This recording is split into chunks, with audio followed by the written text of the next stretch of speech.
Alright people, so I'm going to be doing a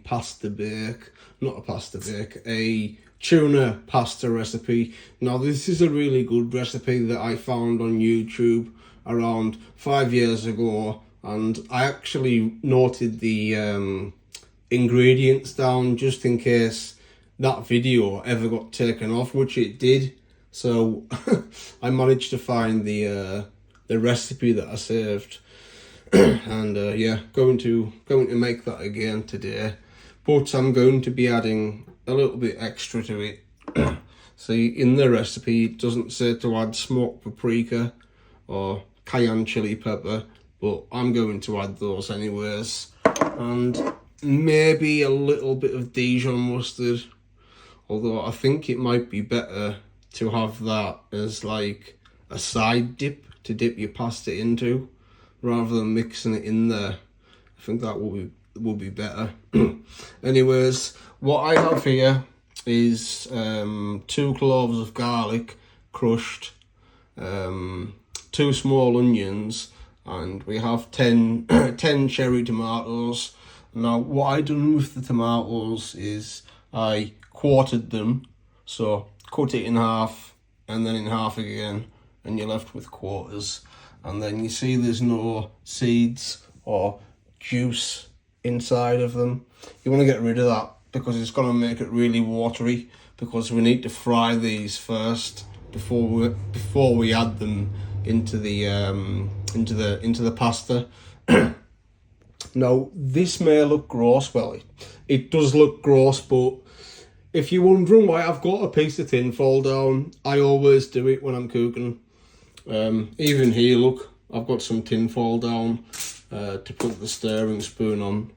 And here, when I was, peeling, chopping vegetables, I've got this used, to put everything on there, because it's a lot easier than just, piling it up on your worktop and then you need to clean the whole worktop down.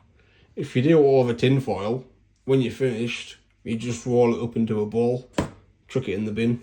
Very, very easy solution. Anyways, so yeah, like I said, there is 2 cloves of crushed garlic, 2 small onions, and 10 cherry tomatoes, which are quartered, and then the juice taken out of them. Now I'm not sure whether to use 1 tin of tuna or 2 tins of tuna, but there's gonna be like 3 of us eating it, so I think I'll go with 2 tins of tuna. And also I'm going to make homemade mayonnaise to go into this, and also grated Applewood cheese and some freshly chopped coriander, freshly chopped coriander leaves. You chop all that together, grate your cheese. Applewood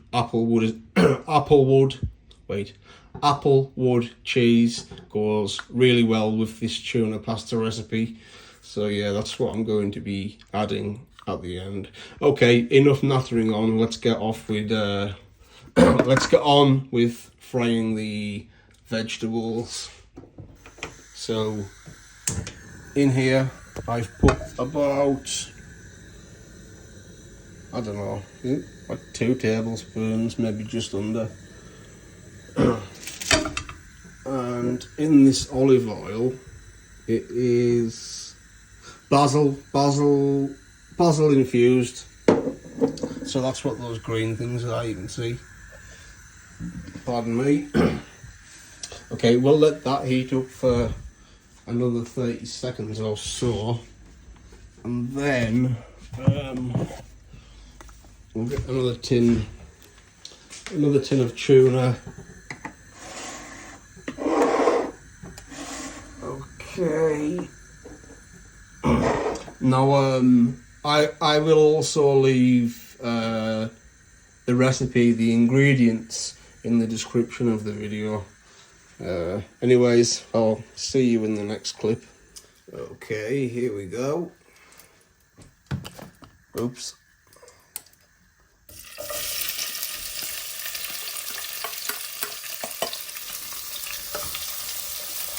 So we're going to fry these for around 5 minutes. Around 5 minutes, just so that the onions start to go brown. Oh, that smells absolutely delicious. You know, fried onions smell nice anyways, but when fried in that basil infused olive oil, wow, that is amazing.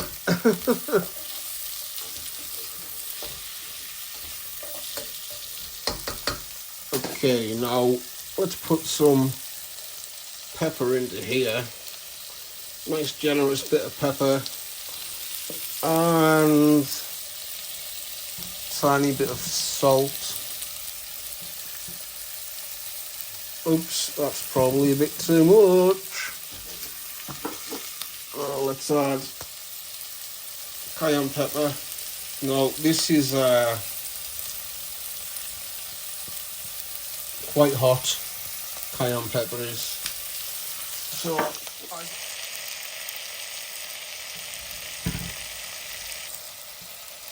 okay, let's turn the heat down.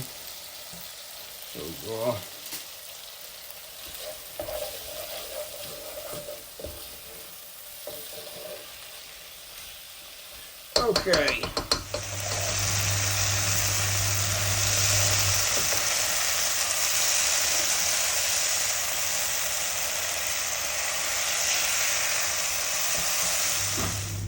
Okay, so here we have the Applewood smoked cheddar. This is a very delicious cheese. Applewood smoked cheddar. I have my coriander here, which I will be chopping up, chop it up finely, just like I said at the start of the video. Now, in the past, when I've made this tuna pasta recipe, I've never heated the tuna up. So I've done it this time just to see if it might, I don't know, change the texture a bit. You know, maybe give it a bit of crunch to the tuna. And I fried this with a little bit of olive oil, and I added some pepper to it. So I'm not sure if you can see on camera, but there is quite a few, you know, bits that's browned off. Which, like I say, it might give more texture to the tuna in the tuna, I lost words, tuna pasta.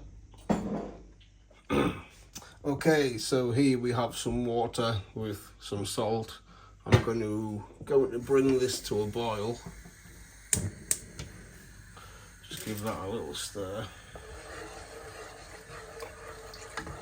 And while we wait for that to boil, I'm going to grate the cheese and chop some coriander. Okay, so I've got the cheese grated.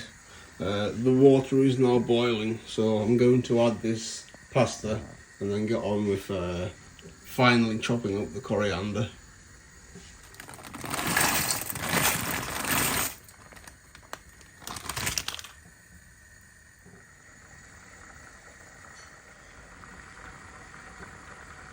Okay, so I've drained the water out of the pasta. I'm just going to add this. And then the cheese. Do you know what? I think I'll stir this first and then add the cheese. I'm making some homemade mayonnaise. So in there is 1 egg, salt and pepper, and I'm also going to add to it tablespoon of Dijon mustard and 1 cup of vegetable oil. And then you need like a soup blender type thing, you know, those handheld blenders. So you need one of those, and yeah, basically homemade mayonnaise. Okay, so that's the tuna and vegetables mixed in. I will now add the coriander. I almost said cilantro. And give this a mix and then add the cheese. Okay, Now, time to add the cheese.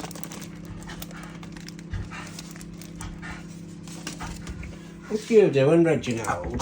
You chasing reflection? You're a sweet boy, Reg.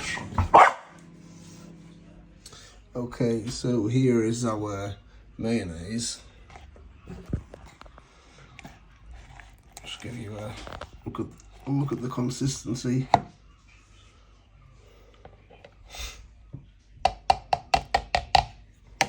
Nice and thick, and yeah, nice smell too. You can mostly smell Dijon mustard, but also mayonnaise. So yeah, I think this is gonna go great. Okay, here we go. Now I'm gonna put some of the mayonnaise on top of this. It's quite thick. The mayonnaise is quite thick. That'll be enough. And I'm going to add some cracked black pepper. Okay, here we go. Let's give it a taste.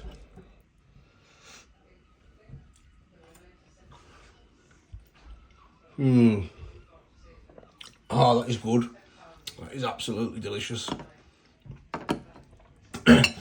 You know, this recipe is good to start with, but with the homemade mayonnaise, it just, you know, it knocks it up a notch. That's really good, that is.